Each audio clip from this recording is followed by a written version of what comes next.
Comment contribuer à l'intégrité et au caractère pacifique des élections de 2019 à 2020 en Guinée? C'était le thème d'un atelier de formation des journalistes organisé par la Haute Autorité de la Communication en collaboration avec OSIWA. Les participants ont formulé des recommandations ce jeudi à la fin de la formation. Une vague d'arrestations de clandestins va débuter dimanche aux États-Unis. Dans le viseur de Donald Trump, près de 2000 sans-papiers qui ne se sont pas présentés devant les tribunaux ou qui font un avis d'expulsion. C'est tout pour le sommaire, tout de suite les détails. Mesdames et messieurs, bonsoir et bienvenue. La formation des journalistes organisée par la Haute Autorité de la Communication en collaboration avec OSIWA Guinée a pris fin ce jeudi à Conakry. Plusieurs journalistes ont été outillés sur comment contribuer à l'intégrité et au caractère pacifique des élections de 2019 à 2020 en Guinée. Après les donner et recevoir qui ont eu lieu pendant 3 jours, les participants ont formulé de leur part des recommandations. Le Baldé. Comment contribuer à l'intégrité et au caractère pacifique des élections de 2019-2020? C'est sur ce thème que ces hommes de médias ont été outillés. Après 3 jours d'intenses travaux, les participants sortent satisfaits. C'est une initiative de la Haute Autorité de la Communication en collaboration avec OSIWA Guinée. Les recommandations formulées par les participants ont réjoui les organisateurs. Vous avez parlé d'un cadre de concertation. CENI, médias, HAC. Il faut ajouter la Cour constitutionnelle.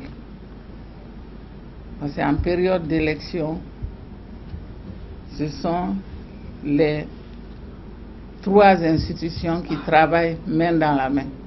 Même ce matin, j'étais avec le président de la Cour constitutionnelle, on en a parlé. Et nous devons nous concerter pour mettre au point une stratégie pour les élections à venir. J'ai noté 3 recommandations parmi celles-ci. La création d'un cadre de concertation CENI-MEDIA-AC, la réalisation d'une synergie à l'occasion des élections, l'observatoire de vérification des fake news et bien entendu tout ce qui touche à la formation des journalistes à travers justement la AC. Et j'aimerais vous dire que nous prenons bonne note de toutes ces recommandations que vous avez formulées. D'autres formations, toujours en faveur des journalistes, seront organisées dans les prochains jours, a annoncé la présidente de la HAC. Cet atelier n'est qu'un pas dans ce sens. La Haute Autorité de la Communication, en collaboration avec le gouvernement et ses partenaires, poursuivra la mise en œuvre de ce cycle de formation en faveur des hommes des médias. Avant les élections à venir, avant la fin de l'année même, il y aura une autre formation toujours en collaboration avec OSIWA. Les participants à cet atelier sont venus des médias publics et privés du pays. Des satisfecits leur ont été décernés. 16 reporters du groupe de presse Évasion Guinée ont été licenciés par le PDG du Médium, Moussa Traoré. Pour en savoir plus sur cette décision, l'un des licenciés a accepté de se prêter aux questions de notre reporter. Ben Omar Silla affirme que leur licenciement n'a connu aucun avertissement préalable. Le Baldé. Ils sont au total 16 journalistes du groupe Évasion Guinée à être licenciés par le PDG. Pour Ben Omar Silla, leur licenciement est intervenu sans aucun avertissement. C'est une décision qui est tombée sur une tête comme ça, sans avertissement ni rien. Un beau matin, on trouve sur le tableau d'affichage le nom de 16 journalistes envoyés pour une cause infinie.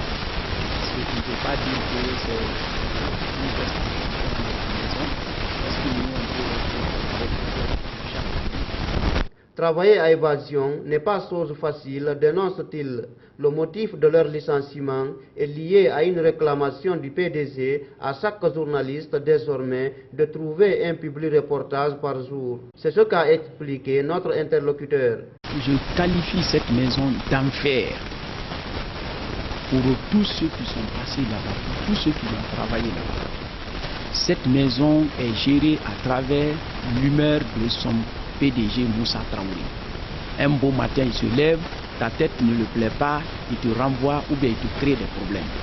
Tu ne peux pas dire qu'un journaliste doit être un... Les victimes de ce licenciement ne comptent pas laisser cette affaire dormir dans les tiroirs. Le syndicat de la presse privée de Guinée est déjà saisi, annonce Ben Oumar Silla. Nous avons saisi verbalement le syndicat de professionnels de la presse privée, verbalement, et nous sommes en train de mettre des dispositions en place afin de saisir les juridictions les plus compétentes en la matière en République de Guinée, parce que le pays est régi par des lois et des règlements. Donc nous allons saisir ces juridictions. Il n'y a pas de contrat de travail qui lie les journalistes licenciés et le groupe Évasion Guinée, nous confie-t-il. Mais cela ne les empêche pas de réclamer leurs droits.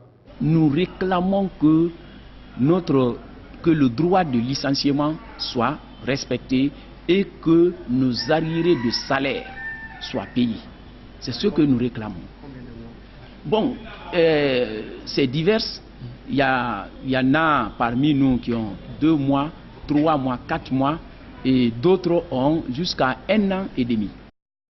Le secrétaire général du syndicat des professionnels de la presse privée, Sidi Diallo, a regretté le comportement de Moussa Traoré, qui selon lui est passé à côté. Alpha Motoré.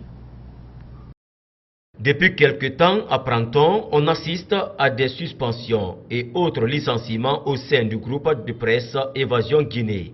Le dernier cas en date, qui vient à peine couronner le malaise ambiant, est tombé mercredi dernier comme un coup de tonnerre. Ces journalistes ont été tout simplement remerciés par le PDG Moussa Traoré.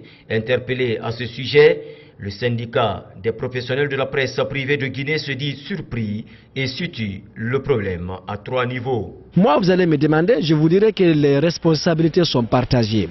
Nous, journalistes, nous avons notre part de responsabilité. Les patrons ont leur part de responsabilité. L'État aussi a sa part de responsabilité. Je vais commencer par les journalistes. Vous savez, quand un journaliste travaille dans une boîte, il a peur d'être licencié, il a peur de quitter. Malheureusement, le patron va se servir de cette situation pour l'exploiter. Les gens travaillent dans les radios ou dans les médias comme des esclaves. Irrité par cette situation qui ne dit pas son nom, Sidi Diallo lance un appel pressant à l'endroit de tous les journalistes à se faire syndiquer pour éviter de telles situations. Ce n'est que la situation est devenue maintenant presque incontrôlable.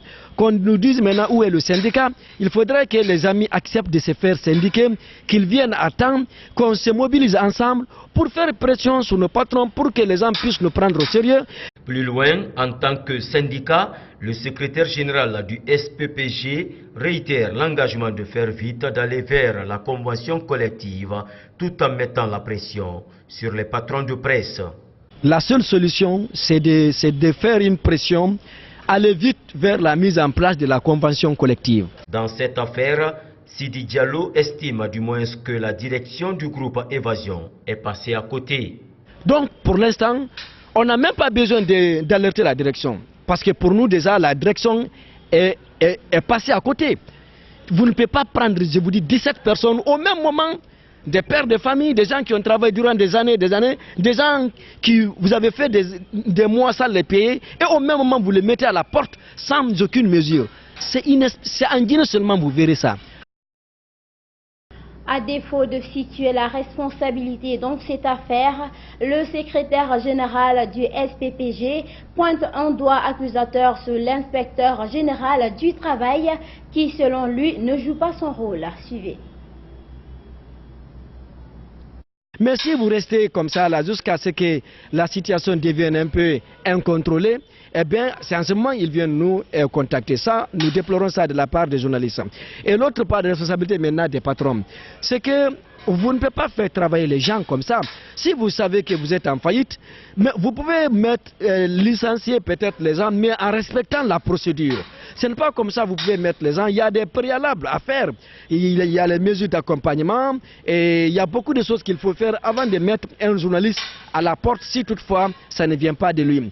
L'État guinéen, là où je condamne un peu l'État, l'État doit veiller sur le fonctionnement de ces médias, de toutes les entreprises, à travers l'inspection générale du travail, qui malheureusement ne fait pas de tournées au sein des rédactions pour savoir est-ce que les gens ont le contrat de travail, est-ce que les gens ont le SMIC, est-ce que les gens sont payés à temps, est-ce que les conditions sont réglées.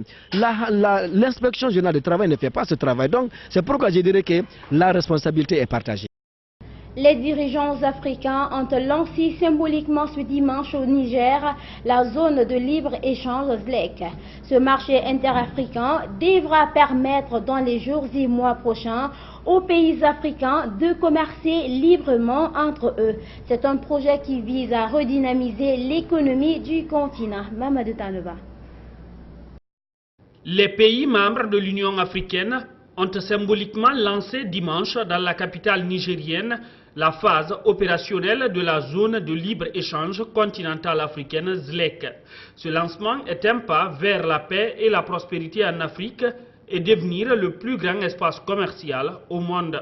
Cette zone de libre-échange constitue une aubaine pour le continent africain selon l'économiste Dr Mamoudou Touré. L'un des avantages majeurs de la zone de libre-échange commercial, c'est que l'Afrique, à travers ce nouvel organe, va parler d'une seule voix. Et cela est d'autant plus important que l'Afrique, prise globalement, c'est quand même 1,2 milliard d'âmes, c'est-à-dire 1,2 milliard de consommateurs, pour un PIB global de 2500 milliards de dollars, ce qui n'est pas négligeable. Donc, ne serait-ce que cela, l'Afrique pourra se faire respecter dans les négociations avec les grandes puissances. La Guinée est un pays naturellement riche de par ses ressources du sol et du sous-sol. Donc, elle a sa place dans cette zone, à condition... Pour que cette compétitivité soit une réalité, il faut que la Guinée ait un certain nombre de préalables assurés. C'est-à-dire avoir des ressources humaines de qualité, avoir des machines aussi de qualité. Ça veut dire que pour faire tourner les machines, il faut de l'électricité à moindre coût. C'est-à-dire pour transporter, parce que le transport, c'est aussi coût de transaction. Pour minimiser le coût de transaction, il faut aussi que les infrastructures routières soient de qualité. Il faut qu'il y ait les infrastructures ferroviaires pour pouvoir écouler. La création d'une zone de libre-échange est profitable aux pays africains les plus avancés en matière d'industrialisation. Selon cet économiste, c'est le cas du Maroc. Les niveaux de développement, les niveaux d'industrialisation sont tellement différents que il y a une probabilité qui demeure que les pays tels que le Maroc puissent, par exemple, s'accaparer ou se tailler la part du lion. Mais encore une fois, il faut aussi avoir à l'esprit que cet espace est une opportunité de complémentarité.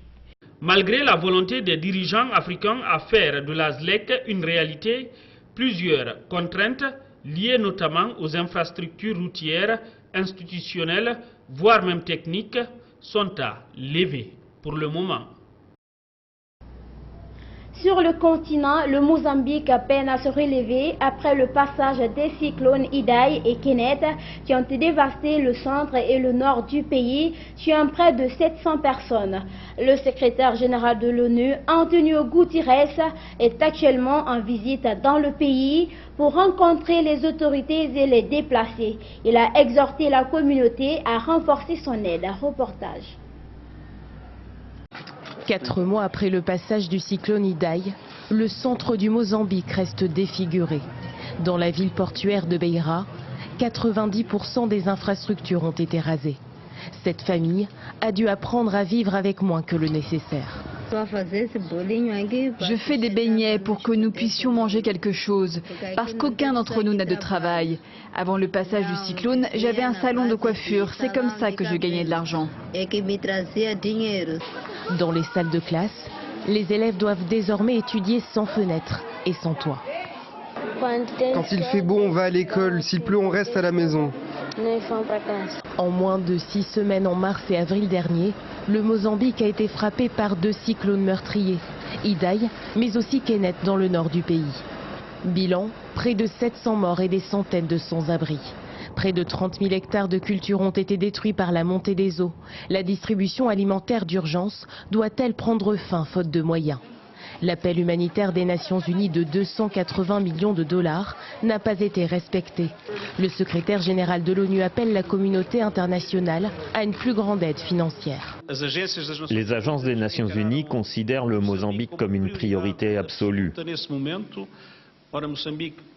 Le Mozambique n'a pratiquement pas contribué au réchauffement climatique mondial, pourtant il en est une victime de première ligne. Le pays mettra du temps à se reconstruire. Les donateurs internationaux se sont engagés à verser une aide de plus d'1 milliard de dollars, mais pour le gouvernement du Mozambique, plus de 3 milliards de dollars seraient nécessaires. Le ministre français de l'écologie, François de Rugy, se défend et assure n'avoir aucune raison de démissionner. Il reste plongé dans la tourmente depuis maintenant 2 jours. C'est une affaire aux multiples épisodes, un par jour. Suivez. Le feuilleton Rugy-Mediapart a connu hier un nouvel épisode. Le ministre de la Transition écologique habite un appartement relevant du dispositif Cellier à vocation sociale, logement qu'il loue près de Nantes, à Orvaux, pour recevoir ses enfants depuis sa séparation. Élément reproché, ses revenus sont largement au-dessus du plafond autorisé, logement qui devrait être sa résidence principale. Sur les réseaux sociaux, toutes sortes de documents à l'appui. Le ministre plaide la bonne foi, dit qu'il n'était pas au courant de la nature du logement. Un ministre un peu à cran ce matin dans les médias. Je suis très en colère quand je lis un article qui prétend que j'occupe un logement social. Jamais de toute ma vie je n'ai demandé un logement social. J'ai loué un logement suite à une séparation. Je n'ai jamais profité indûment d'un logement social. Et je lis ça dans un article. Je donne toutes les preuves à Mediapart. Côté majorité, le soutien s'effrite un peu. Évidemment que ça fait du mal, évidemment que ça donne une image terrible, et évidemment qu'après l'année que nous venons de vivre, où on demande des efforts, eh bien, il faut qu'on soit exemplaire, il faut qu'on soit exemplaire à tous les étages. Hier, le Premier ministre avait convoqué en urgence François de Rugy pour qu'il s'explique sur l'ensemble de ses affaires. Les dîners fastueux, professionnels ou privés, à l'Assemblée nationale, quand il l'a présidé. 63 000 € de travaux de rénovation dans les logements privés de son ministère. Mais pas de démission au bout du compte, le ministre s'engage à rembourser tout euro contesté.